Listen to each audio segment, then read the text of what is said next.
हरिओम प्रिय दर्शकों, यदि आपकी तुला राशि या तुला लग्न है तो इस वीडियो को पूरे ध्यान से देखिएगा, समझिएगा। इस वीडियो में हम समझने वाले हैं 17 अक्टूबर को ग्रहों के राजा सूर्य का परिवर्तन होने वाला है। तुला राशि अपनी नीच की राशि में सूर्य गोचर करेंगे। तो 17 अक्टूबर से लेके 16 नवंबर तक लगभग 1 महीने का ये समय रहेगा। परंतु इसमें नीच के तो हो रहे हैं सूर्य, परंतु सूर्य अब नीच के होके 17 तारीख को, फिर 20 तारीख को मंगल का परिवर्तन होगा तो मंगल आ जाएंगे केंद्र में। तो मंगल जब केंद्र में आ जाएंगे तो फिर नीच भंग राजयोग का निर्माण हो जाएगा। परंतु इसका फल तो मिलेगा आपको नीच भंग राजयोग का, परंतु उतना ज्यादा प्रभावी नहीं होगा। उसके पीछे कारण क्या है ये भी समझ लेते हैं, क्योंकि संभवतः आपने कई सारी वीडियो देखी होगी कि नीच भंग राजयोग बन रहा है तो बहुत बढ़िया है, और कुछ वीडियो में आपने ये भी देखा होगा कि नीच भंग नहीं हो रहा तुला के लिए। जो कि अब कारण क्या है कि 17 तारीख को तो नीच भंग नहीं हो रहा है, क्योंकि मंगल इसमें रहेंगे नवम भाव में, परंतु फिर दशम भाव में आ जाएंगे 20 तारीख को। तो 20 तारीख से भंग होगा, नीच भंग राजयोग बन जाएगा।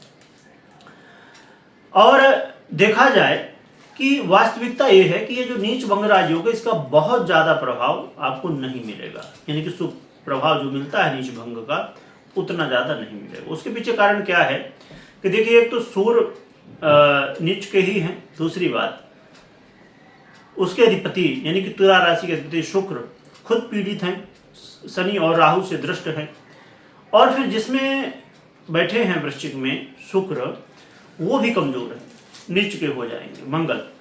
इसलिए कहीं ना कहीं उतना बेहतर परिणाम नहीं मिलेगा, परंतु जरूर कुछ न कुछ तो मिलता है, क्योंकि कोई भी योग बने, अब जैसे नीच के हुए भले भंग हुआ तो नीच का भी प्रभाव मिलेगा और भंग का भी प्रभाव मिलेगा।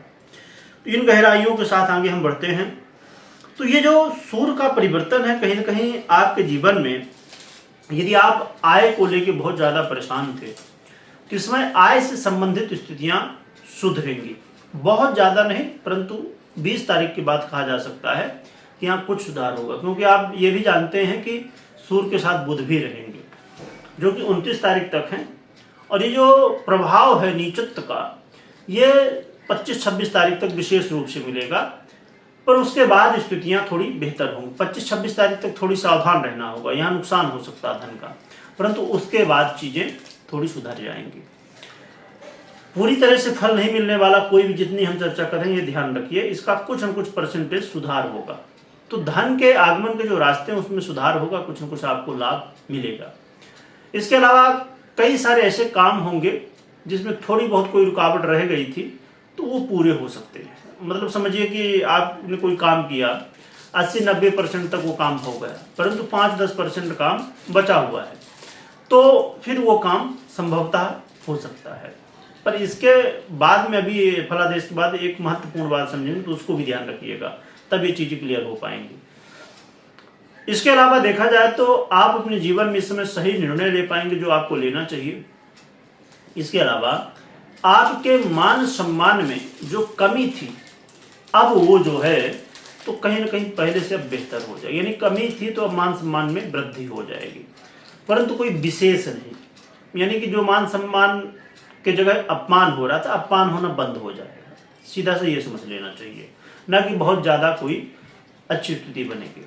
इसके अलावा इस समय आप देखेंगे कि आपके जीवन में यदि आप व्यापारी हैं तो व्यापारियों के लिए इस समय धन लाभ की स्थिति बनने वाली है। तो देखा जाए तो सूर्य का ये जो प्रभाव है कहीं ना कहीं ये चीजें आपके जीवन में घटित होंगी, परंतु यहां पर ये ध्यान में रखिएगा कि ये जो दाम्पत्य जीवन है उसमें समस्याएं जरूर हो सकती हैं, और व्यापार में यदि आप पार्टनरशिप में व्यापार कर रहे हैं तो प्रॉब्लम हो सकती है। और खासकर अपने दाम्पत्य जीवन का बहुत ध्यान रखिए और हर दिन योग प्राणायाम करते रहिए।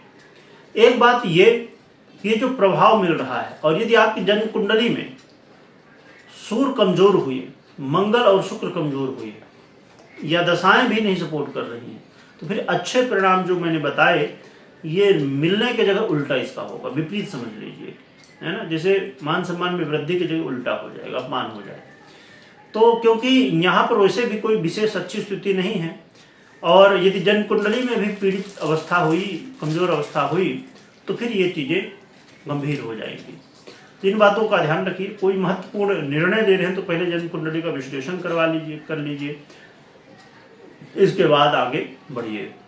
रही बात उपाय क्या करना चाहिए, तो उपाय के लिए सबसे पहले दिनचर्या को सुधारिए, जितना जल्दी हो सके उठिए, भगवान सूर्य की आराधना करिए, भगवान सूर्य की पूजन करिए, अर्घ दीजिए, सूर्य के मंत्रों का जप करिए, भगवान विष्णु की आराधना करिए, बड़ों का सम्मान करिए, विशेष रूप से अपने पिता का आशीर्वाद लीजिए, और मांस मंदिरा से दूर रहिए और झूठ से भी दूर रहिए। इन चीजों का ध्यान रखें तो भगवान सूर्य का आशीर्वाद मिलेगा और संभवतः आपको अच्छे परिणाम मिल सकते हैं। कमेंट में जय सूर्यदेव लिखिएगा, लिखने के साथ स्मरण करिएगा। वीडियो देखने के लिए बहुत बहुत धन्यवाद।